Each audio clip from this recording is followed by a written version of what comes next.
Բարև ձեզ, սիրելիներս, մենք ձեզ հետ շարունակում ենք քննարկել Շիմոն Բաղավատամը եւ այս պահին ուսումնասիրում ենք արիացիների պատկերացումը նյութական աշխարհի առողջագործության մասին։ Մենք տեսնում ենք, որ արիացիները իրենք շատ խորը եւ շատ մանրամասնորեն քննարկում են շատ նյութական աշխարհի արարման հոգեբանական process-ները, որոնք թույլ են տալիս, որպեսզի մենք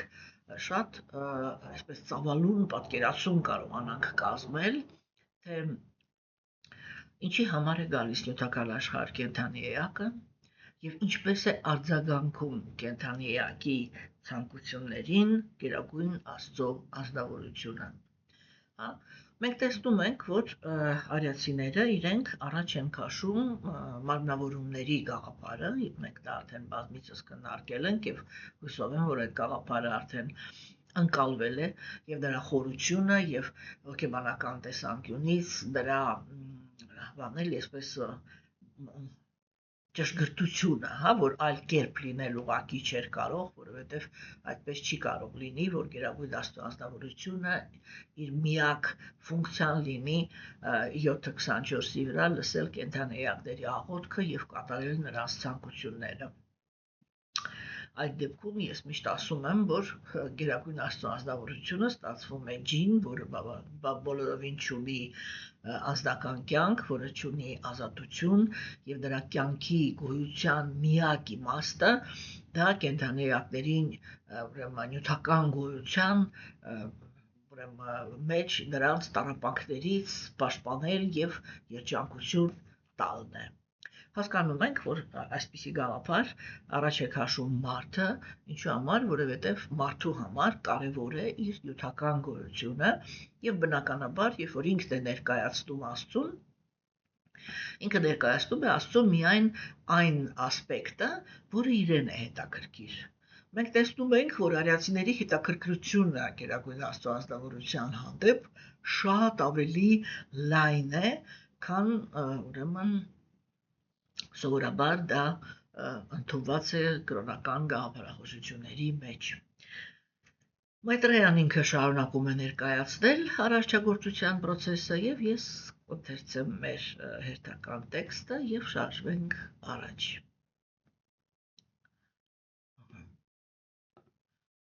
Շիմոն Բաղավատամ, 3-րդ երգ, 5-րդ գլուխ, տեքստ 42-ից։ Պարզապես քո լոտոսային ոտնաթաթերի մասին ագահությամբ եւ նվիրվածությամբ լսելով եւ դրանց մասին սրտով խորհրդածելով մարդ միանգամից լուսավորվում է գիտելիքով եւ հրաժարման ուժով խաղաղություն է ձեռք բերում։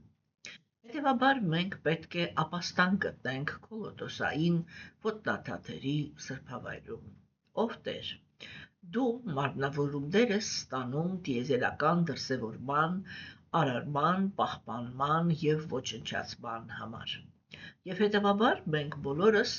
ապաստան ենք գտնում քո լոտոսային ոտնաթաթերի մոտ, քանի որ դրանք միշտ հիշողություն եւ քաջություն են պարգեւում քո նվիրյալներին։ Ով Տեր, նրանք, ովքեր խճճված են ժամանակավոր մարմնի եւ հարազատների նկատմամբ անցանկալի ագահությամբ եւ կապված են իմ եւ ես մտքերով, չեն կարող տեսնել քո լոտոսային ոտնաթաթերը, չնայած քո լոտոսային ոտնաթաթերը գտնվում են իրենց սեփական մարմինների մեջ։ Բայց թույլ տուր մեզ ապաստան գտնել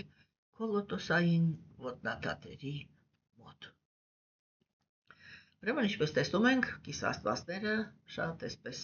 զգացմունքային, բայց եւ խորը իմաստ ունեցող աղոթքներ են մատուցում Աստծուն։ Սովորաբար մենք կարող ենք տեսնել, որ այս աղոթքները շատ խիստ տարբերվում են այն աղոթքներից, որոնք մատուցում են այլ կրոնական գաղափարախոսությունների հետևորդները, որովհետև սովորաբար մենք ընտելացել ենք այնպիսի աղոթքների, որտեղ կենդանի էակները իրենք կամ պաշտպանություն են խնդրում Աստծուց, կամ ցանկությունների իրականացում են խնդրում Աստծուց, կամ արդեն հոգու մաքրագործում բայց գիտակցում, թե այդ մաքրագործումը ինքը ինչպիսի հարաբերությունների է բերում, հա, մենք տեսնում ենք, որ այդպիսի աղոթքներ, այսպես ասեմ, էլի, շատ եւ շատ հազվադեպ ենք հանդիպում, ընդհանրապես սովորաբար։ Եվ դա վերաբերվում է նաեւ հինդուիզմին։ Ես կարծում եմ, որ ես կարողացել եմ բերեմ այդ հասկացողության, որ իրականում հնդիկները, այնպես ինչպես որ իրենք այս պահին են իրականացնում արիացիների գաղափարախոսությունը, այդ իրականացման մեջ կան սխալներ։ Հա, այսինքն իրականում գիտեք ոնց է, էլի, ես այդպիսի մի հատ հնդիկ ուսանող ունեի ժամանակին,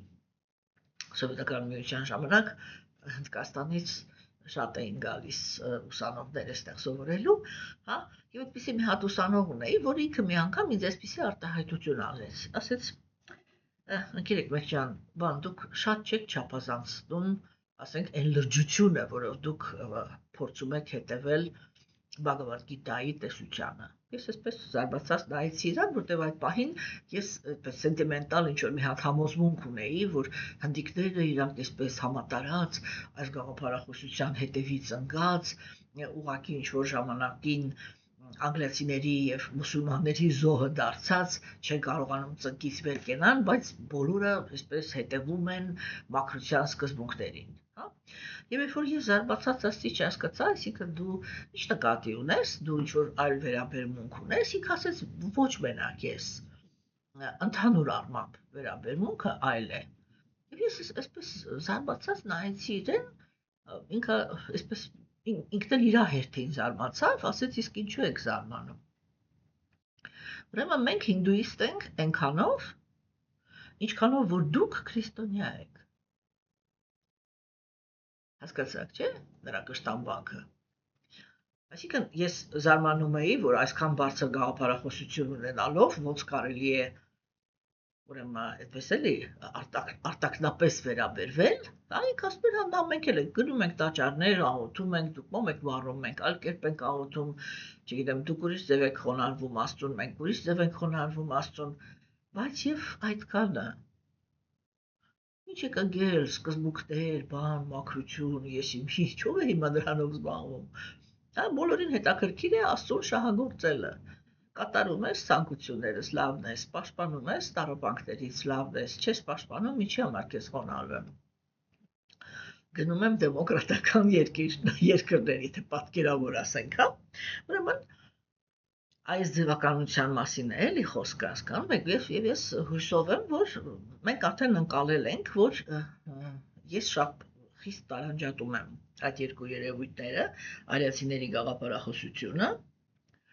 եւ հնդիկների կատարումը, ինչպես ես խիստ տարանջատում եմ Հիսուսի գաղափարախոսությունը եւ այն, ինչ որ մենք համարում ենք, որ մենք քրիստոնյա ենք։ Ես սկզբունքորեն համարում եմ,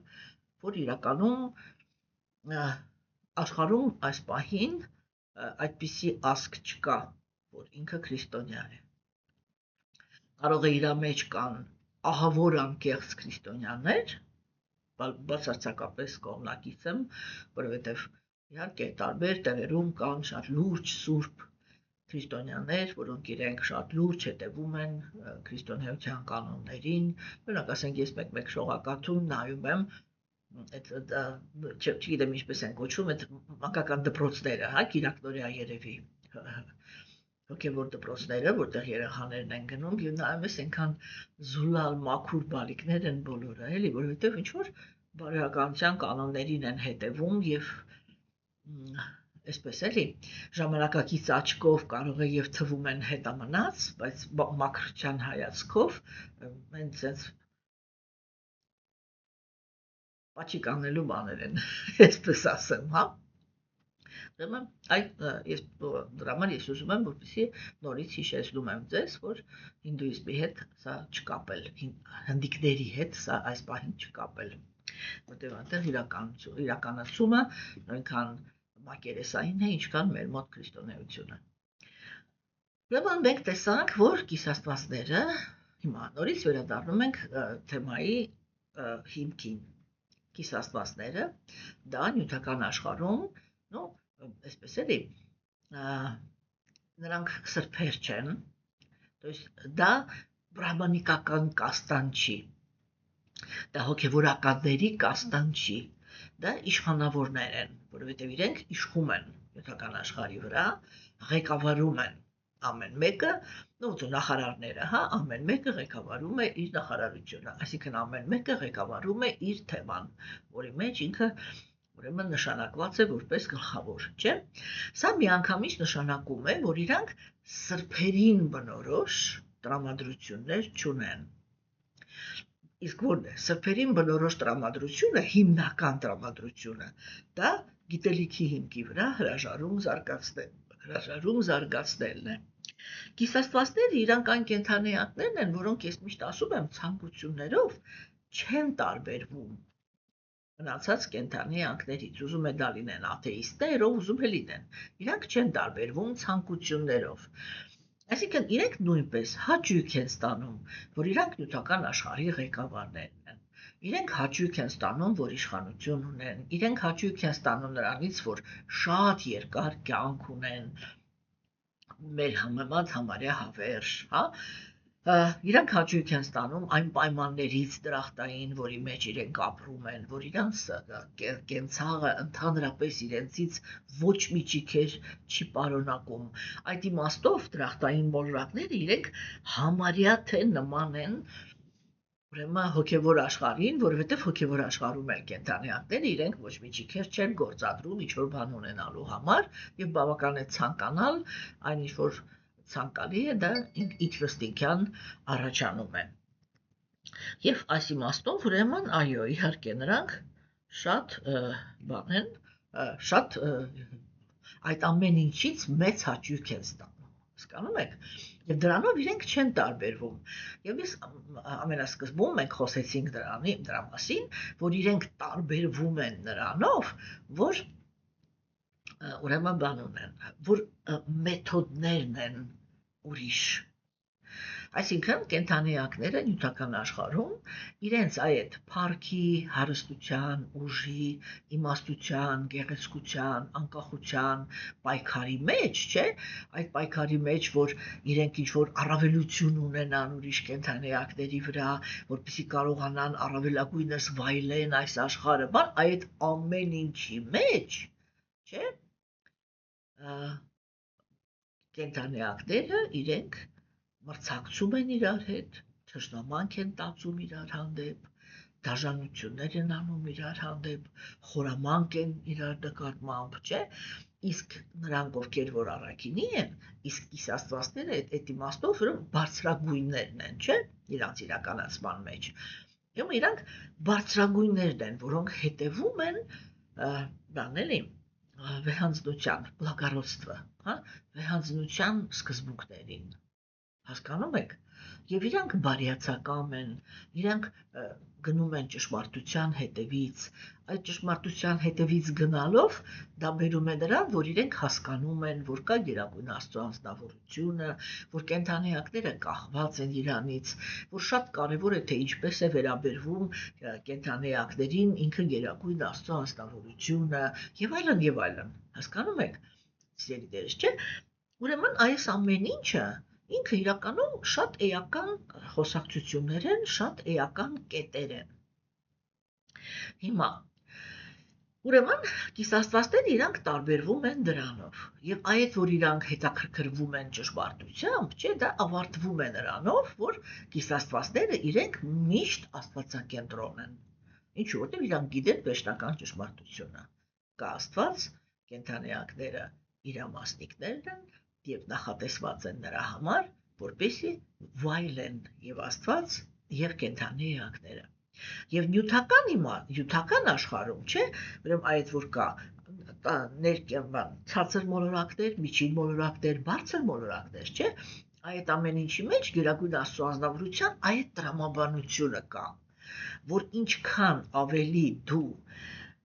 հեռու ես գնում այդ գաղափարից, որ կա Աստված եւ բոլոր կենդանիակները նրա անբաժանելի մասնիկներն են եւ դա նշանակում է որ իրանք բոլորը արժանի են բանի, ասեք, երջանկության, չէ, որովհետև Գերագույն Աստծո ազնվորությունը ինքը իր մտադրությունը դա է եղել, որպեսզի բոլոր կենդանիակները երջանիկ ապրեն։ Այստեղ մենք տեսնում ենք նորից տարբերություն գաղափարախոսության մեջ, չէ, ինչքան ես եմ հասկանում, Ղուրանը ինքը չի դիտարկում այդ թե ինչպես է ընդհանրապես արարվում նյութական աշխարհը, չէ, դա եւ ասենք քրիստոնեությունն էլ ինքը վերցնում է հրաների կատարումը, թե ինչպես է արարվել նյութական աշխարհը, հա, եւ օրինակ ասենք այդ իմաստով, չէ, մենք տեսնում ենք, որ այնտեղ Աստված ինքը արարեց ընդամենը մի հատ Ադամ, մի հատ Եվա։ Հա, իրանց դրեց ուրեմն բանի մեջ, դրախտային այգու մեջ, եւ ստացվեց, որ իրենք այդ երկուսը ուղղակի կին եւ տղամարդ իրար հետ պիտի ապրեին, իրար հանդեպ ոչ մի սեռական ձգտում չունենալով։ Այստեղ հարց է առաջանում, որն է իմաստը այդ դեպքում կին եւ տղամարդ ստեղծելը, կարելի էր ուղղակի, ասենք, երկու կին ստեղծել կամ երկու տղամարդ կամ չգիտեմ ինչ-որ մի ուրիշ բան, հիմա դա չի էականը։ Մենք տեսնում ենք, որ արիացիները իրենք խոսում են նրա մասին, որ բոլոր նյութական աշխարհում ապրող կենդանիակները իրենք նախասկզբնական հոգի են եւ բոլորը Գերագույն Աստծո անձնավորության մասնիկներն են։ Հա? Չկա ոչ մի առավելություն, ոչ մի բան։ Մեկը մասնիկ է, մեկը արարված է, մյուսը եսիմինչ է, մեկը էսի չէ, մյուսը էսի չէ, չէ՞։ Եվ հիմա տեսեք, սիրելիներս, ուրեմն այդ տեսանկյունից, չէ, ինչքան որ ավելի հեռվանում են կենդանիակները այդ գաղափարից, այսինքն արդեն այդ թշնամանք, բռնություն, դաժանություններ, խորամանկություններ, ստորություններ, սրիկայություններ իրար հանդեպ, իրանից տենց մի կտոր վայելք պոկելու համար, չէ, կամ ինչ-որ առավելություն ստանալու համար մեկը մյուսի վրա, մենք ասենք այս պահին շատ պարզ տեսնում ենք, չէ, որ այն մարդկության մեջ հիմա կան ինչ-որ ազգեր, որոնք իրանք ուղղակի բացահայտորեն առանց ոչ մի թակ տվելու եւ դա անում են այնպես, ոնց որ թե հերոսություն են անում, ձգտում են բռնանան մնացած ամբողջ աշխարհի վրա։ Եվ ուրիշ ոչ, դա ինչ է, դա բռնության հանդեպ հակում է, չէ։ Բռնության հանդեպ հակումը ունենալը դա ինչ է, դա թշնամանք է, չէ, ուրիշների հանդեպ։ Եվ այս իմաստով է, որ ես միշտ ասում եմ, որ այդ դեմոկրատական մտածելակերպը միայն այդ իմաստով, ինքը իրականում, շատ ենք դեռ հիշելու կարոտելով մարդու իրավունքները, հասկանում եք, որովհետև այս պահին մարդկությունը ինքը լրիվ այլ ճանապարհով է գնում, չի գնում այն դաժանությամբ, ինչ դաժանությամբ, որ կարող է գնալ, չէ, բայց միշտ պատրաստ է այս պահին այդ սահմանը անցնել եւ անցնել դաժանության իր ցանկությունները իրականացնելու համար, ինչպես դա եղել է իրականում ամբողջ աստվածամերժության պատմության ընթացքում, չէ։ Հիմա տեսեք, եւ այդ ինչքան որ ավելի շատ է թշնամանքը, չէ, այդքան ավելի հեռու է Գերագույն Աստծո անձնավորությունը, այդքան ինքը ավելի էսպես էլի ընդհանրապես ուշադրություն չի դարձնում, այդտեղ ինքը ուղղակի հետևում է, վերջում տալիս է արդյունքը, հետևում է, վերջում տալիս է արդյունքը, հասկանում եք։ Եվ քանի դեռ կենդանիակը, անձնավորությունը կամ ազգը կամ պետությունը ինքը կարողանում է բռնություններ գործադրել, դա դեռ ընդհանրապես նշանակում է մի բան, որ ինքը դեռ ընդհանրապես երիտասարդ է, այսինքն դեռ այնքան մեղքեր չի գործել, էլի որ ծերանա, հա, եւ երբ որ այդ մեղքերի քանակությունը ինքը այնքան է, որ ինքը ծերանում է, եւ անձնավորությունը, եւ ազգը, եւ պետությունը, եւ չգիտեմ մարդկությունը իրանք կանգնում են ոչնչացման եզրին։ Հիմա, սիրելիներս, իսկ ինչքան ավելի կենդանիակները գնում են դեպի առաքինություն, այսինքն դեպի համագործակցություն, համագործակցության հիմնական գաղափարը ինքը հենց դա է, որ բոլոր կենդանիակները հավասարապես Գերագույն Աստծո անձնավորության մասնիկներն են, ամեն մի կենդանիակ նյութական աշխարհում ունի իր ուրեմն ճիքերը, որը ինքը գործադրել է, եւ այն ճիքերը, որը ինքը գործադրել է, եթե ինքը արել է մաքուր, այսինքն այս է ցելի դիմելով Աստծուն, չէ՞։ Որտեղ իրականում կրոնականությունը դա ինչ է։ Կրոնականությունը դա այն խոսակցությունն է, երբ որ Գերագույն Աստծո անձնավորությունը ինքը կենթանիակներին ասում է. ուղղակի դիմեք ինձ։ Դիմեք ինձ, մի կռվեք իրար հետ։ Դիմեք ինձ, եւ ես ձեր ցանկությունները կկատարեմ, բայց այստեղ ամենակարևորն է, որ որպեսզի այդ ցանկությունների իրականացումը լինի արդար, ես դա անելու եմ համաձայն ճիքերի, որը դուք գործադրել եք, բայց առաքինի ճիքերի։ Հասկանում եք, իսկ ո՞րն է առաքինի ճիքը։ Առաքինի ճիքը բարեպաշտության պաշարն է, իսկ ո՞րն է բարեպաշտության պաշարը։ Եթե այսպես պարզ ասենք, առանց ինչ-որ էլի ճոռոմացնելու, չէ՞, օրենքը ինքը շատ պարզ է։ Ուզում ես լինես հարուստ, ինչքան որ հնարավորություն ունես, օգնի աղքատներին։ Ուզում ես լինես երջանիկ, ինչքան որ հնարավորություն ունես, մի հարամի ուրիշի երջանկությունը, կամ ավելի լավ, աջակցի, որպեսզի ուրիշը հասնի երջանկության։ Այսինքն այն ինչ որ դու ուզում ես, որ դու ունենաս, հա, արա ուրիշների հետ։ Այնց որ դու սկսում ես այդ process-ը, դու հավաքում ես բարեպաշտության պաշար, որը քեզ հետո ամենտեղից հանում է դուրս։ Եվ դու հաստատված ես լինում բարեպաշտության կյանքի մեջ, այսինքն դրախտային կյանքի մեջ, չէ՞ որ մեր մոլորակի վրա էլ չէ, այսպես, պայմանականորեն մեր կենցաղին համեմատ կան կենթանիակներ, որոնք կան մարդիկ, որոնք ինչու եւ կենթանիներ եւ մարդիկ, նույնիսկ բույսեր, որոնք իրենք ապրում են դժոխային պայմաններում եւ որոնք իրենք ապրում են համեմատաբար դրախտային պայմաններում։ Չէ՞, մեր մոտ էլ կան այդպես։ Հասկանում եք։ Հիմա սիրելիներս, չէ՞, եւ հիմա մենք այստեղ տեսնում ենք, որ շատ հետաքրքիր աղոթք ասեցին կիսաստվածները, որը ինքը իրականում բնորոշ չի այդ իմенно կիսաստվածների գիտակցության համար, որոնք իրանք նորից եմ կրկնում, հոգեվորականների խավից չեն։ Այսինքն իրանք ընդհանրապես հրաժարման սիմպտոմներ չունեն, իրենք կապված են նյութական երջանկությանը, բարգավաճությանը, գեղեցկությանը, ուժին, իմաստությանը եւ այլն, չէ՞, այն բոլոր արժանինքներին, որոնք կան նյութական աշխարհում, իրանք կապված են, մի խոսքով ասենք, նյութական երջանկությանը։ Հասկանում եք, կամ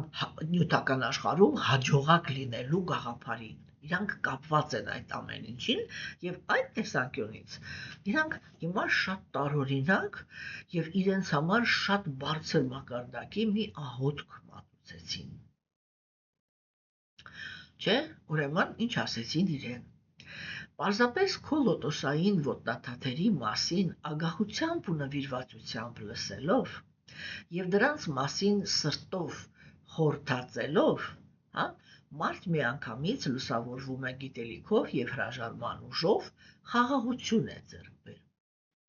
Սա մենք ձեզ հետ քննարկեցինք, ուրեմն անցյալ մեր հանդիպումների ժամանակ այս տեքստը քննարկեցինք, չէ, եւ տեսանք, թե ինչպիսի պայմաններ են պետք, որպեսզի կենթանիակը ինքը բանանի, որպեսզի գիտելիքը իրան կենթանիակին լուսավորի, եւ մենք խոսեցինք ձեզ հետ դրա մասին, որ եթե կենթանիակը ինքը ճիշտ է վարվել գիտելիքի հետ, Աստծո մասին, ապա նա հրաժարում է զարգացնում եւ այդ հրաժարման արդյունքում իր սրտում խաղաղություն է հաստատվում։ Չէ՞, մենք պետք է հասկանանք, որ խաղաղությունը ինքը հիմա այսպես, խաղաղությունը ինքը կա այնտեղ, որտեղ կա անտարբերությունը, հա, եւ հրաժարումը դա նշանակում է հենց անտարբերություն։ Պերսոնալիստները, Աստծո նվիրալները, իրենք մի քայլ առաջ են գնում։ Իրենք ասում են, որ կա էմոցիոնալ վերաբերմունքի, այսինքն անտարբերության բացակայություն, հա, կա շատ որոշակի էմոցիոնալ վերաբերմունքի ուրիշ դաշտ, երբ որ կենթանիակը ինքը կարող է ուրախանալ կամ տխրել, Գերագույն Աստծո անձնավորության հանդեպ նվիրված ծառայություն կատարելու ընթացքում։ Եվ կենդանիակը ինքը կարող է տխրել, եթե իր նվիրված ծառայությունը չստացվեց, ինքը կարող է շատ ուրախանալ, եթե ինքը կարողացավ բարեհաջող իր նվիրված ծառայությունը հասցնի ավարտին, հա, եւ ուրեմն այդ երկու էմոցիաները իրանց ամբողջ պալիտրայով իրանք ընդհանրապես հերքված չեն, բայց իրանք կատարյալ են, եթե վերաբերվում են կատարյալ ազնվորություններին։ Հասկանում եք, ինչու է նյութական աշխարհի հանդեպ իմաստությունը բերում հրաժարման, որովհետև այն բոլոր կապվածությունները, որը կենդանիակը դրսևորում է նյութական աշխարհում, ինքը դրսևորում է այն կենդանիակների հանդեպ, որոնք թերություններ ունեն։ Եվ այդ պատճառով միշտ վերջնականում գալիս է հիասթափության, համբերելու կամ ինչ-որ բացասական տրամադրությունների մեջ ընկնելու, որտեղ այն հիմնական տրամադրությունը դա համբերությունն է, չէ՞, եւ բնականաբար, եթե այդտեղ բանականությունը նորմալ է աշխատում, կենդանիակը ինքը գնահատում է, որ ինքը գործ ունի ազնվորությունների հետ, որոնք իրենք չեն կարողանում ճիշտ վարվել կապվածության հետ, հա, եւ ընդ որում ամեն մի կենդանիակ իր տեղում, հատկապես աստվածամերժության դարաշրջանում, որտեղ այդ ինքնազարգացման հակումը այդքան բարձր չի մեր ժամանակներում ընդհանուր առմամբ, չէ՞։ Ուրեմն այդտեղ կենդանիակները իրենք նկատում են, որ իրենց զգացմունքների հետ չեն կարողացել ճիշտ վարվել եւ բացարձակապես չեն նկատում, թե ինչքան իրենք չեն կարողացել ուրիշի զգացմունքների հետ ճիշտ վարվել։ Հասկանում եք, չէ՞։ Երբ որ այդ ամեն ինչը, երբ որ այդ իմաստությունը գալիս է, կներեք,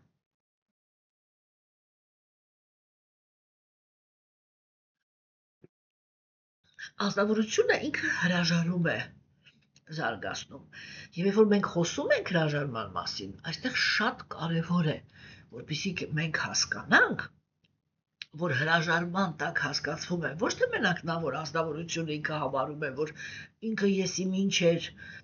այսպես էլի ամեն ինչին արժանի, իսկ իրան լավ չեն վերաբերվել, որտեղ չգիտեն էմոցիաների հետ վարվելը, բան դրա համար հրաժարվում եմ, չէ։ Երբ որ ասում է գիտելիքը հրաժարում է բերում, չէ, կենդանիակը առաջի հերթին հրաժարվում է ինքը իրա էգոիզմից, այսինքն ինքը իրա այն տեսակից, որով ինքն էլ իրա հերթին էր հիասթափացնում ուրիշ կենդանիակներին, չէ,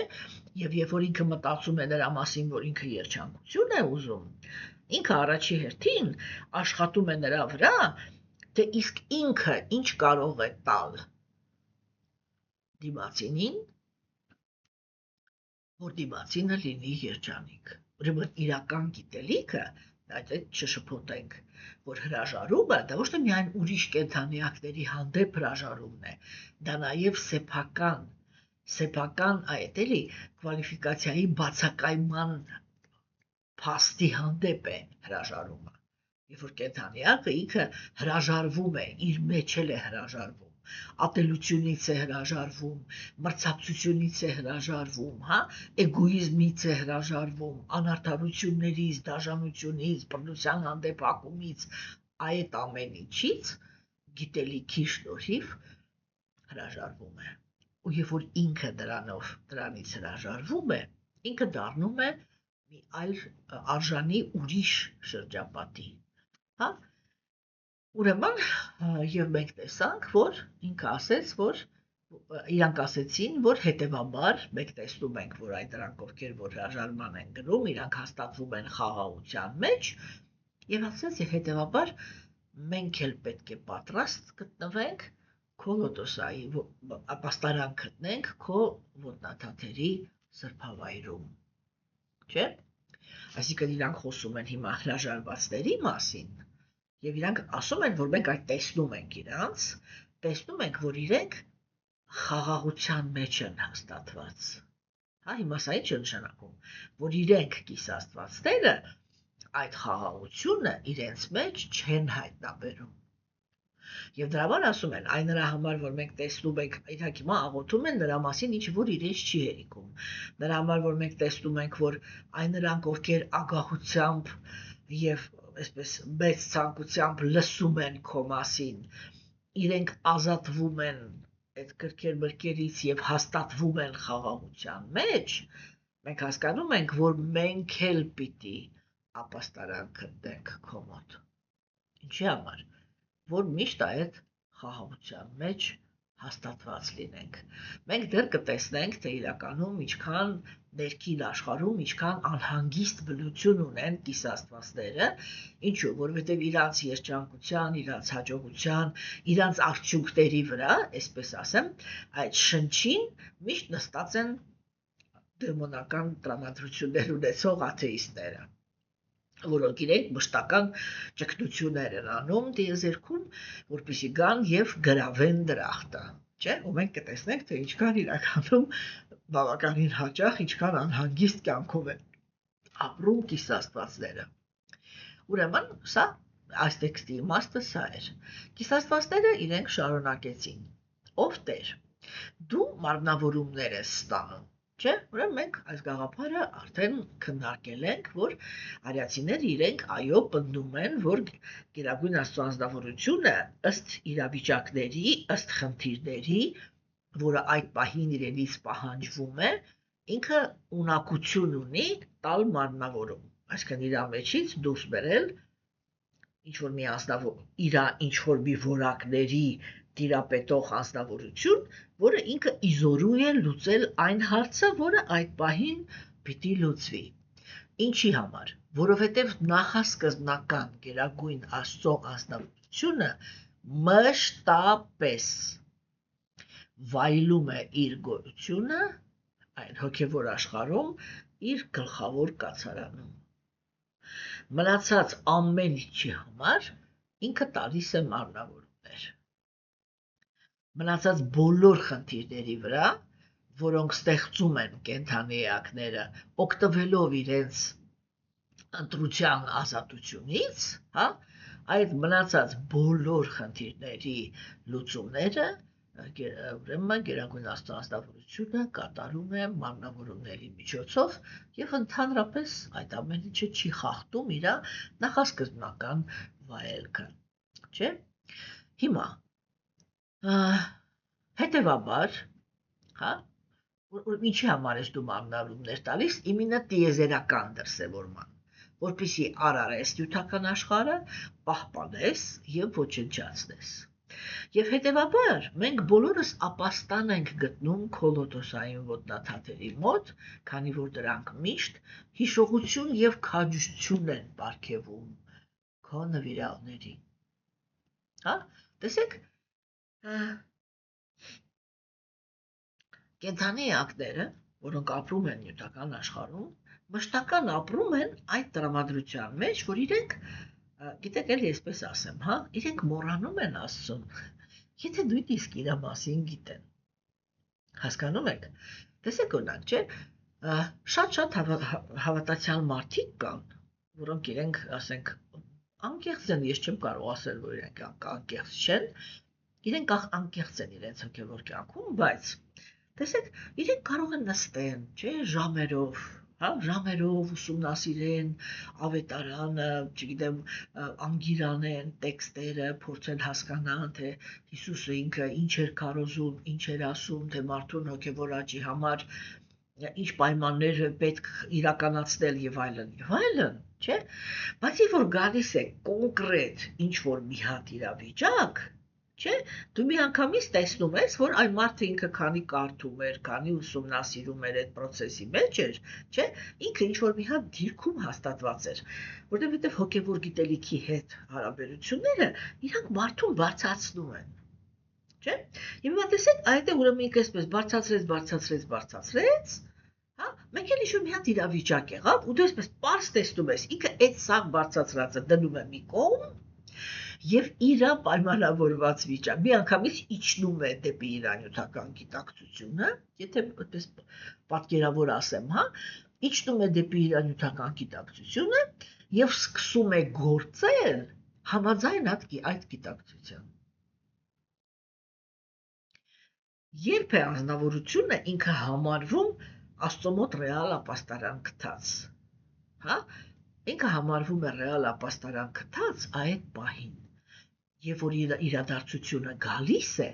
եւ ինքը իր ստացած գիտելիքից ներքև չի իջնում։ Ну, ես դա միշտ ասում եմ, կներեք, էլի ռուսերեն մի հատ հայացված խոսք կա, չէ՞, մենք շատ այդպես խոսքեր ունենք, ընդհանրապես էլի, որտեղ դե կամ սրա հնարավորության տակ ենք ապրել, կամ նրան միշտ այդ լեզուն ինքը տարբեր բառեր ալարկից վերցնում է, չէ՞, ու ազդեցության տակ գտնվում է, եւ մենք օրինակ մի հատ խոսք ունենք, ուղղակի դրա հայերեն բառը այդ իմինը այդ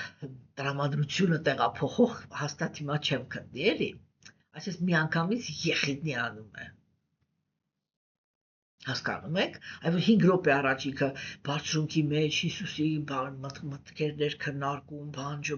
բարձր բարոյականությունը, թեմաները, եսի միջերը, կամ ինչու ոչ, Կրիշնայի, Բուդդայի, մյուսի, вообще կապ չունի։ Ու ասենք հենց պահը գալիս է, իրավիճակը գալիս է, ինքը միանգամից այդ ամենը ծալում դնում է մի կողմ, իջնում է իր սովորական կերպարին, կոպիտ ասած, իր պայմանավորված վիճակին, եւ այդ արժեքային համակարգի հիմքի վրա, ասես միանգամից այդ ընկնելը ինքը կոչվում է եղիդնիություն, ասես միանգամից մտնում է իր եղիդնիության մեջ ու սկսում է այդ էգոից գործել, հա,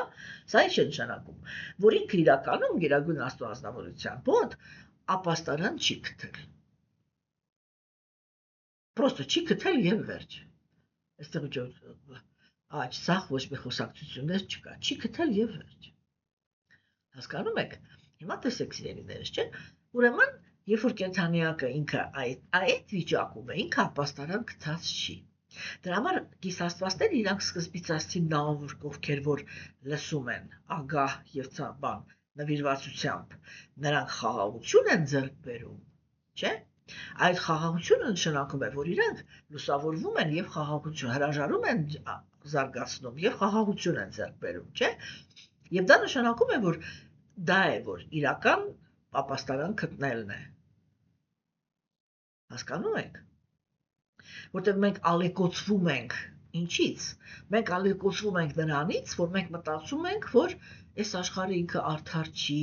այո, իհարկե, այո, այս աշխարհը Աստծո կողմից արարված է անարդար նախանց կենդանեակների համար, որտեղ իրանք գալիս են այդ իրանց ցանկությունը բավարարելու համար, եւ ես միշտ դա շեշտելու եմ, հասկանում եք, Նյութական աշխարհում արդարության հարց են բարձրացնում միայն պարտված նախանձները, հաղթանակած նախանձները, իրենք համարում են, որ իրենք ամեն ինչ այսպես բախտները բերել է, всё, ոչ մի խնդիր իրենք չունեն եւ ամեն ինչը լավ է, ամեն ինչը արդար է, եթե ես եմ հաղթել, արդեն կապ չունի թե ինչի հաշվին, ոնց ինչի համար, չէ՞, ու պարտվածը ինքը միշտ արդարության հարց է բարձրացնում Բայց այդ ինքն էլ ներգրաված է եղել պայքարի մեջ, եթե եկել է նյութական աշխարհ։ Հասկանում եք, չէ՞, եւ հիմա այ բաները, չէ, իրանք ինչ են ասում, իրենք ասում են, որ եւ եթե մենք ապաստարան ենք գտնում, չէ, դա արտահայտվում է նրանում, որ ձեռք ենք բերում հիշողություն եւ քաջություն, չէ, հիշողություն ինչի մասին որ դու ես արարիչը, այլ իրանք ասեցին, չէ, դու մարմնավորում ես տալի, որ արարես, հա, պահպանես եւ ավիրես։ Եթե կենդանի էակը ինքը ունի այդ հիշողությունը, իսկ ինքը այդ հիշողությունը ձեռք է բերում հոգեվոր գիտելիքը ուսումնասիրելու ընթացքում, չէ, եւ հիմա իրանք ասում են, եթե դու ունես այդ հիշողությունը, չէ, որ դու ես արարել, դու ես պահպանում եւ դու ես ոչնչացնում, եթե մենք էլ ուշադիր լսել ենք քո մասին, հասկացել ենք, որ դու արդար ես, բարի ես, հա, եւ միշտ ճշմարտության վրա հենված, այն մինիմում էլի, ասես դալշը չենք գնում, հասկանում եք, մենք, եթե ունենք այդ հիշողությունը, մենք այդ հիշողությունը պիտի ունենանք, ինչի համար, որպեսզի լինենք քաջ, Չէ, տեսեք, նյութական աշխարհի ապրողները, չէ, իրանք չգիտեն, իրականում նյութական աշխարհում ապրողները, նրանք, ովքեր այսպես էլի բանով հերքում են Գերագույն Աստծո ազնվորությանը, չէ, իրանք իրականում չգիտեն, ինչու համար է արարվել այս աշխարհը, ինչու համար է, ինչպես է որոշվում, թե այս աշխարհը ում է պահպանում եւ ում է ոչնչացնում։ Եվ նյութական աշխարհի օրենքները կենդանիակին կարող են ներշնչել միայն վախ։ Հասկանում եք։ Հիմա, ուրեմն այս իմաստով, չէ, նրանք ովքեր որ, ես արդեն ասեցի, որ այստեղ կան նրանք ովքեր ուղղակի հերքում են Գերագույն Աստծո ազնվորությանը, իսկ կան նրանք ովքեր լսում են, բայց գործելու պահին մոռանում են գիտելիքը, այն կողմ են դնում ու գործում են իրենց սովորական կապվածությունների, ատելությունների, կրքերի եւ այսինչի այնինչի պլատֆորմայից։ Հասկանում եք, գործելու պահին, երբ որ եթե ազնվորությունը ինքը հիշում է, օրինակ ասենք այ մարդը ինքը ուզում է ջղայնանա, մեկ էլ հիշում է, որ բայց Հիսուսն ասել է օրինակի համար, որ Էսի լավ բան չի էլի ջղայնանալը, ներողը պետք լինել, համբերատար է պետք լինել եսի միջ, չէ, այդ դա նշանակում է, որ ազնվորությունը ինքը փորձ է կատարում, ճիշտ սխալ հիմա դա չենք քննարկում, բայց փորձ է կատարում, հիշել, որ ամեն ինչը Գերագույն Աստծո ազնվորության ղեկավարության տակ է։ Հասկանում եք։ Սա ինքը շատ կարևոր կետ է։ Հիմա, եւ այդ, որ կենդանիակը ինքը հիշում է, եւ գիտի Գերագույն Աստծո ազնվորության բնավորությունը, չէ, ինքը հաստատվում է քաջության մեջ։ Հասկանում եք։ Եվ այստեղ մենք իհարկե չենք կարող շրջանցել աստվածամերժության դարաշրջանի օրինաչափությունները։ Այն ամենն ինչ որ մենք հիմա ձեզ հետ քննարկում ենք, սա տեղի է ունենում արարչագործության սկզբում։ Երբ որ ամենասկզբում արարչագործության, ամենաառաջի դարաշրջանը, որով սկսվում է արարչագործությունը, դա ոսկե դարաշրջանն է։ Այսինքն, երբ որ դեռ չկան այդ առաքինությունը 100%-ով հերքած կենդանիակները, չէ՞։ Մենք հիմա ձեզ հետ ապրում ենք նյութական աշխարհում ամենացածր դարաշրջանի մեջ, երկաթե դարաշրջանի մեջ, աստվածամերժների դարաշրջանում։ Ինչու է սա կարևոր։ Որովհետև երբ որ մենք, տեսեք, ասենք, երբ որ մենք աստվածամերժության դարաշրջանի իրականությունների մեջ նստած ենք, նայում դեպի անցյալը, չէ, եւ մեզ թվում է, թե այնտեղ ամեն ինչ այնպես էր, ինչպես հիմա մեր մոտ է, մենք սխալ արդյունքների ենք գալիս, սխալ հետևությունների ենք գալիս։ Այնտեղ կենդանիակները բացարձակապես ուրիշ պլատֆորմա ունեին։ Հարաբերությունները կենդանիակների միջև բաց ասեց այլ մոլորակայիններ մեր համեմատ։ Հա, եւ ասենք այդ տեսանկյունից, չէ, աստվածամերժության դարաշրջանում հոգևոր մարդը ինքը շատ հաճախ կարող է հոգևոր կյանքով, երբ որ շատ լուրջ է ուզում զբաղվի, հա, հակառակը վախերի մեջ մտնի, քաջություն ձեռք բերելու փոխարեն։ Ինչու՞։ Որովհետև մենք ձեզ հետ ապրում ենք աստվածամերժության դարաշրջանում։ Ես միշտ կրկնում եմ, մի խաբնվեք դրան, որ այս պահին 500 տարի է Գերագույն Աստծո ազնվորությունը ինքը կրոնականության դարաշրջան է հայտարարել այս աստվածամերժության դարաշրջանի մեջ, այսպես սեպի նման մտել է կրոնականության բանով էլի բումով, որ կրոնականությունը ինքը զարգացում է ապրում, չէ՞։ Իրական աստվածամերժությունը ինքը նկարագրվում է արարածիների կողմից որպես ահա որ, պրոստը մի հատ ինչ այնտեղ ինչ ասում է աստվածամերժության դարաշրջանում Աստված բառի համար մարդուն կախելու են։ Պրոստը բառի համար։ Հա, դե հիմա գնա քաջություն զարգացրու։ Հասկանում եք, սիրելիներս, չէ՞։ Ուրեմն մենք պետք է հասկանանք, որ ուղղակի այս պահին մենք դեռ Աստծո ողորմածությամբ գտնվում ենք այնտեղ, որ ինչ որ չափով կարող ենք անվտանգ մեզ համար ասենք հոգևոր զարգացում ունենանք, չէ՞, եթե քաղաքական այն զարգացումները, որը հիմա կան, դրանք հաստատվեն, ուրեմն բոլոր պետությունները հոգևոր տեսանկյունից հաստատվելու են նաև հոգևոր ֆաշիզմի մեջ, ինչպես դա եղել է միշտ, բացարձակ անհանդուրժողական տրամադրությունների մեջ, չէ՞, որովհետև խոսքը գնալու է նրա մասին, որ կենդանի սովորական մարդը ինքը կորցնելու է իր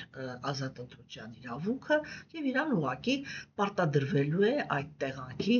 կրոնականությունը եւ վերջ։ Հասկանում եք։ Եվ ասենք, եթե մարդը ինքը այդ գաղափարախոսության հետ համաձայն չի, չէր կարողանալու մի ուրիշ տեղ գնալ, ինչպես դա եղել է միշտ, չէ՞, որովհետև այն տեղում էլ, ասենք ուրիշ տեղում էլ մարդիկ իրենք հաստատված են իրենց կրոնականության մեջ եւ օտարին չեն ընդունում։ Չէ՞, այս ամեն ինչը ինքը գնում է բռնության դաշտ այդ դեպքում, էլի։ Հասկանում եք, եւ աստվածամերժության դարաշրջանում այս քաջության մասին խոսելը մի քիչ բարդ թեմա է, որովհետև աստվածամերժության դարաշրջանում իշխում է տգիտության գոյավիճակը, իսկ տգիտության գոյավիճակը դա ինչ որ ամեն ինչը գլխի վայր է։ Հասկանում եք, այսինքն սևը սպիտակի տեղ է ընդունվում, սպիտակը սևի։ Հա, եւ իրական հոգեվորականները ընդունվում են որպես նյութապաշտներ, նյութապաշտները ընդունվում են որպես իրական կրոնականներ, եւ այդպես է բոլոր ասպարեզներում։ Հասկանում եք։ Մասնագետները արհամարվում են, տգետները պատասխանատու պաշտոններ են զբաղեցնում ամբողջ աշխարհում, բան չանեք, էլի որ նկատի ունենք միայն մեր հասարակությունը։ Ամբողջ աշխարհում հիմա դա է իշխում, որովհետև ընդհանուր առմամբ աստվածամերժության դարաշրջան է, հա, եւ կրոնականությունն էլ ինքը իր մեջ սեր է քարոզում, բայց իրականացվում է բռնության միջոցով, որը սիրո հետ ընդհանրապես ոչ մի կապ չունի, հասկանում եք, սեր է քարոզում, բայց անհանդուրժողական է, ասենք ուրիշ կրոնական շարժումների հանդեպ, չէ՞, ուրեմն սա մենք պիտի հասկանանք, որ սա մարդկանց կողմից հնարված բաներ են եւ շատ կարեւոր է տգիտության գոյավիճակի ազդեցության տակ գտնվող մարդկանց կողմից, չէ՞, ուրեմն սա էլ էսպես։ Հաջորդ տեքստով կիսաստվածները իրանք ասեցին, նրանք ովքեր խճճված են ժամանակավոր մարմնի եւ հարազատների նկատմամբ անցանկալի ագահությամբ եւ կապված են իմ եւ ես մտքերով, չեն կարող տեսնել քոլոտոսային ոտնաթաթերը, չնայած քոլոտոսային ոտնաթաթերը գտնվում են իրենց սեփական մարմինների մեջ։ Բայց թույլ տուր մեզ ապաստան գտնել քոլոտոսային ոտնաթաթերի մոտ։ Ուրեմն սա այս էր, որ ես ասացի, որ տարօրինակ աղոթք էր։ Բայց այստեղ կա մի բառ, որը ինքը միանգամից բարձրաբանում է ամբողջ տեքստը։ Չէ՞, տեսեք, ես ասացի, որ առաքինության գոյավիճակի մեջ, իսկ կիսաստվածները իրենք գտնվում են առաքինության գոյավիճակի մեջ, չէ՞, այսպես եթե մենք վերցնենք ամբողջ գոյավիճակը, այսպես 1-ից մինչև 40% առաքինությունը դա այդ էլի նյութական երջանկության հանդեպ կապված կենդանի էակների տարածքն է, հետո գալիս է իմաստունների տարածքը առաքինության մեջ, հետո գալիս է յոգերի տարածքը առաքինության մեջ եւ հետո գալիս է աստծո մաքուր ծառաների տարածքը։ Հա, հիմա սա ամբողջ առաքինությունն է։ Այդ սկզբում այդ 40% իրանք շատ խիստ կապված են նյութական երջանկությանը։ Ուղղակի արդեն այդ երջանկությանն են հասնում աստվածահաճո մեթոդներով։ Հիմա իրանք կիսաստվածները նույնպես կենտրոնացած են եւ կապված են, հա, իմը եւ եսի մեջ, բայց այստեղ նկարագրվեց, թե ինչ է դա տարբերում առաքինի կենդանեակների եւ կրքերի եւ տգիտության գոյավիճակի մեջ գտնվող կենդանեակների այդ կապվածությունը իմ եւ ես գաղափարներին։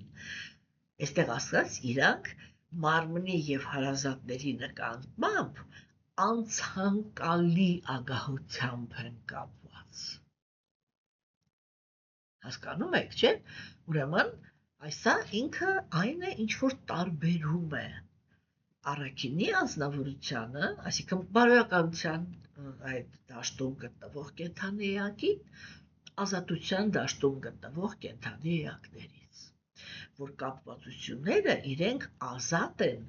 անցանկալի ագահությունից։ Հասկանում եք, չէ՞։ Ուրեմն այդ ագահությունն է, անցանկալի ագահությունն է, որտեղ կենդանիակը ինքը չափից ավելի է կապված այդ հարազատներին, չգիտեմ, ընտանիքին, սրան այդ ամեն ինչին, խորասուզված է ինչ-որ կապվածությունների մեջ, չէ, դա հնարավորություն չի տալիս կենդանիակին, որպեսզի ինքը կարողանա տեսնի Գերագույն Աստծո անձնավորությունը, չէ, որ ինքը իհարկե չասին թեկուզ այդ անձնավորությունը իրանց սրտի մեջ է, այսինքն ամենամոտիկն է գտնվում։ Մենք դեռ կնայենք պատմություն, թե ինչպես է լինում այդ պահը հոգեբանական տեսանկյունից, որ պահին է, որ Գերագույն Աստծո անձնավորությունը ինքը որոշում է կայացնում, որ պահկվելու է հենց կենդանիակի սրտի մեջ, հա։ Հիմա չեմ ուզում էլի ժամանակից շուտ դա քննարկեմ։ Ուրեմն այսա ինքը շատ կարևոր կետ էր։ Սա նշանակում է, որ առաքինության մեջ կենդանի ակները նույնպես ունեն ես եւ իմը զգացումը, որտեղ իրենք ազատագրված կենդանի ակներ չեն։ Իրենք ունեն իրենց կապվածությունները։ Այդ կապվածությունների մեջ, հա, իրենք բարի են եւ արդար։ Հա, մենք խոսում ենք նրա մասին մշտական, որ առաքինության գոյավիճակը դա ռեալ հոգու որակների զարթոնքի գործընթացն է։ Հա, այն ամեն ինչ որ մարդը ինքը համարում է այդ բարիության, բարոյականության, էսի այն ինչ որ ինքը ինքնաբուխ որպես որակ է արտահայտվում, այլ ոչ թե որպես պարտադրված, չէ, որտեղ կենդանիակը ինքը կարող է իր մեջ ազատության ձգտել, ինքը կարող է իր ներքին պլատֆորմայի մեջ լինել տրփալից, կրքոտ, ատող, չգիտեմ էսենեն, բայց ստիպված լինի պահել բարոյականության կանոնները, հա, օրինակ ինքը կարող է ատի կինը կարող է ատի իր ամուսնուն, բայց ստիպված լինի նրան սեռական հաճույք պատճառել, չգիտեմ, մարդը ինքը կարող է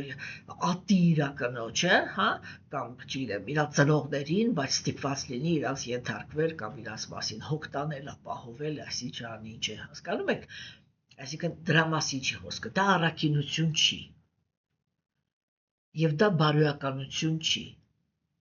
դա բռնության հետևանքով ինչ որ մի պահվածք ստանալ է, դրա առաքինության հետ ընդհանրապես ոչ մի կապ չունի, առաքինությունը դա կենդանի էակի ներքին ընտրությունն է, հասկանում եք, եւ որ ինքը ինչ որ մի բան բարոյականության դաշտում անում է կամավոր, պատճառները հիմա այստեղ կա, բայց կամավոր է անում, պատճառները տարբեր կարող են լինել, մենք ընթացքում ենք ամեն ինչը կքննարկենք մանրամասն, հասկանում եք, չէ, ուրեմն հիմա այստեղ կիսաստվածները այդ դրա մասին են խոսում, որ երբ որ կենդանիակը ինքը ագահության սահմանն է անցնում, հա, իսկ որն է, այդ ագահության սահմանը որն է, որը դարձնում է կենդանիակին անարդար,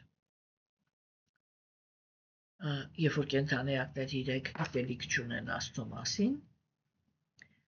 իրանք չեն հասկանում, թե որտեղից է ձևավորվում ճակատագիրը։ Երբ որ իրանք չեն հասկանում, որտեղից է ձևավորվում ճակատագիրը, իրանք չեն կարողանում բաց թողնել այն կենդանի էակներին, որոնք ճակատագրով իրենց դերը արդեն այդ մարդու կյանքում կատարել են։ Եվ հիմա կարող են մահանալ, կարող են հեռանալ, կարող են լքել, հա, կարող են գնալ իրենց ճակատագրի հետևից։ Եվ եթե անձնավորությունը ինքը ագահությամբ է կապնված, ինքը չի կարողանում դա թույլ տալ։ Չէ՞,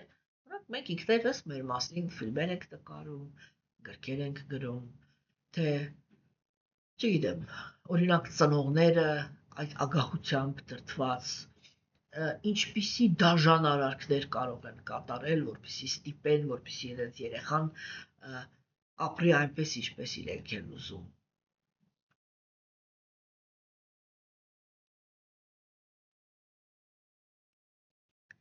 Եվ այլն, եւ այլն, եւ այլն։ Հասկանում եք, եւ դա այդ ագահությամբ կապված լինելն է։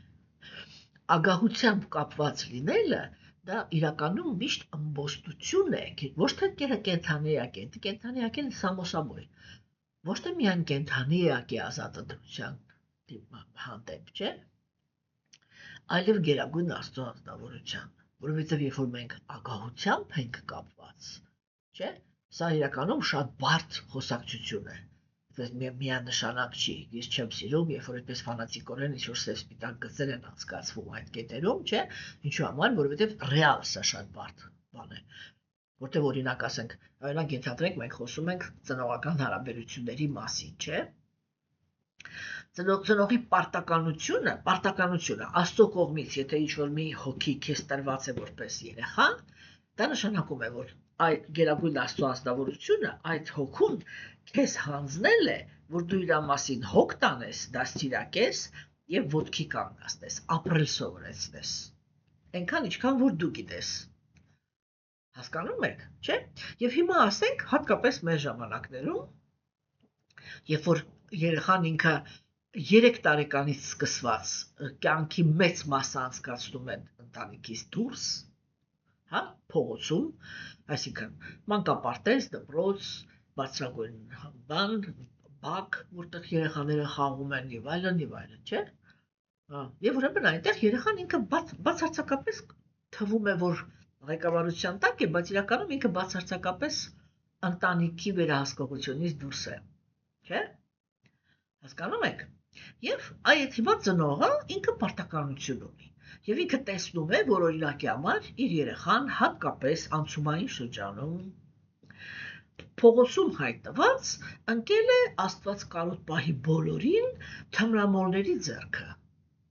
կամ չգիտեմ գողերի, որոնք իրան հիմա ուզում են սովորեցնեն գող դարձնեն կամ թմրամոլ դարձնեն կամ սրիկա դարձնեն, ինչ որ մի այլանդակություն անեն հետը։ Հասկանում եք, այմա ծնող ինքը ինչ պյանի, դե նստի ասի, դե եթե Աստծո կամքն է, թող ինչ ուզում են անեն, եթե դա տենց է, ուրեմն դա իրաց ճակատագիրն է։ Հասկանում եք, չէ։ Իհարկե ծնողը շատ բարդ հարցեր են, չէ՞։ Այդ համար սա ես դրա համար եմ ասում, էլի որ սա այն հարցերն են, հարաբերությունները միշտ այն հարցերն են, որտեղ ոչ մի տեղ չի կարելի մոտենալ ֆանատիզմով, որտեղ իրականում այդ ճիշտ այդտեղ ճշմարտությունը ինքը այդ որ ասում է լեզվե բրիթվի, այդ տենց բարակ այդ ճանապարհը ճշմարտության։ Ու իրանից շեղվելը, սխալ որոշումներ ընդունելը, ու սխալ բաներ կիրառելը, հետո ճակատագրեր ջարդելը, դա շատ հեշտ գործ է։ Հասկանում եք, դրա համար պետք է շատ ուշադիր լինել այս կետերում, էլի։ Ընդհանրապես ինչ-որ մի գաղափարը ընդունելուց իրան պետք է 100 կետերից նայել, թե այդ գաղափարի արդյունքները մեզ ուր են տանում։ Շատ հավասարակշիռ, հանգիստ, առանց ոչ մի եսի միջերի, առանց կրքերի, ատելությունների, հանգիստ, պետք է ամեն ինչը քննարկվի եւ միայն նրանից հետո, երբ որ առաջինը համոզվեցինք, որ ճիշտ հասկացել ենք այդ գաղափարը, չէ՞, երկրորդը համոզվեցինք, որ կարող ենք ճիշտ կիրառել դա եւ ստանալ ինչ-որ մի հատ նորմալ արդյունք, նոր այդ ժամանակ այդ գաղափարը կարելի է գործադրել։ Մնացած բոլոր դեպքերում ավելի լավ է, չգիտեմ միշտ է ավելի լավ,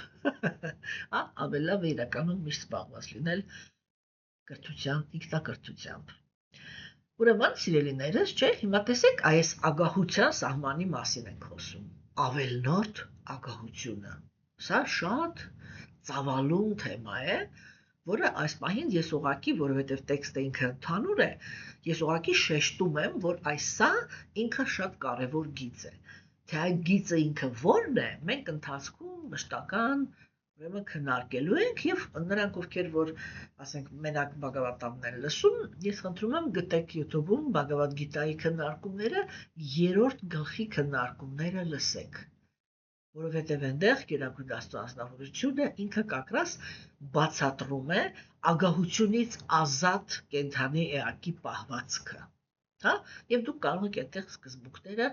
վերցնել, հասկանալ եւ եթե դա ձեզ համար ընդունելի սկզբունքներ լինեն, կարող եք կիրառել ձեր կյանքում։ Ուրեմն այս տեքստում դա ամենակարևոր գաղափարն էր, որ ավելնորդ ագահությունը։ Ավելնորդ ագահությունը ինքը թույլ չի տալիս, հա, իրանք չեն կարող տեսնել Աստծո ոտնաթաթերը։ Հա, թեկուզ եւ այդ ոտնաթաթերը գտնվում են ամենամոտիկը իրենց սեփական մարմինների մեջ։ Եվ կիսաստվածները իրանք խնդրում են Աստծուն։ Ասում են, բայց թույլ տուր մեզ ապաստան գտնել քո լոտոսային ոտքերի մեջ։ Չէ, հիմա տեսեք, երբ կենդանիակ իրեն կարող է թույլ տալ, ասի, որ ես հասկանում եմ, որ դրանք ովքեր որ չեն տեսնում քեզ, իրանք ավելնորդ ագահությամբ կապվածություններ ունեն, իսկ մեզ թույլ տուր, որ մենք տեսնենք քո ապաստան գտնենք քո ոտնաթաթերի մոտ։ Սա ով կարող է անել։ Նա, որ ինքը հասկանում է, որ ինքը պիկտել կապվածություն ունի իմ ու եսին, բայց առանց ավելնորդ ագահության։ Այսա է տարբերում առաքինի կենդանիակների նյութական ցանկությունների ոչ առաքինի կենդանիակների նյութական ցանկություններից։ Առաքինիները նույնպես ունեն կապվածություններ, նույնպես ձգտում են նյութական երջանկության, նույնպես սիրում են ունենալ հարստություն, գեղեցկություն, չգիտեմ, գիտելիք, ուժ եւ այլն եւ ագահություն եւ այլն եւ այլն, չէ՞, փառք, հա, նույնպես սիրում են, ասենք, եթե հասարակության մեջ են գտնվում, լինել առաջնաբանի երևացողի դիրքում, այդ ամեն ինչը առաքինիներն էլ ունեն։ Իրանք չունեն ավելնորդ ագահություն։ Եվ սա նշանակում է, որ իրենք ուրիշ կենդանիակին էլ են դաշտ տալիս այդ ամեն ինչը ունենալու համար։ Նրանք, ովքեր որ ավելնորդ ագահություն ունեն, նրանք ուրիշ կենդանիակներին դաշտ չեն տալիս։ Եվ այստեղից ծնվում է անարդարությունը։ Որտեղ որ ծնունդ առավ անարդարությունը, այնտեղ չի կարող լինել ոչ երջանկություն, ոչ բարգավաճում, ոչ էլ առաքինություն չի կարող լինել։ Այնտեղ մի կենդանիակը խանգարում է մյուս կենդանիակին լինել երջանիկ։ Այն մյուս կենդանիակն ինչքան կարող է դիմադրում է դրան։ Եվ կյանքը վերածվում է պայքարի։ Հասկանում եք։ Եվ ուրեմն կիսաստվածները իրենք այ սրա մասին խոսացին։ Ով մեծագույն վիրավորողները արդեն թողնենք հաջորդ անգամ։ Իսկ այսօր այսքանը, սիրելիներս, հույսով եմ, որ այս գիտելիքը ինքը դառնում է ձեզ համար նոր պահվածքի, նոր ներքին աշխարհի, նոր գնահատականների, նոր արժեքային համակարգի հիմք։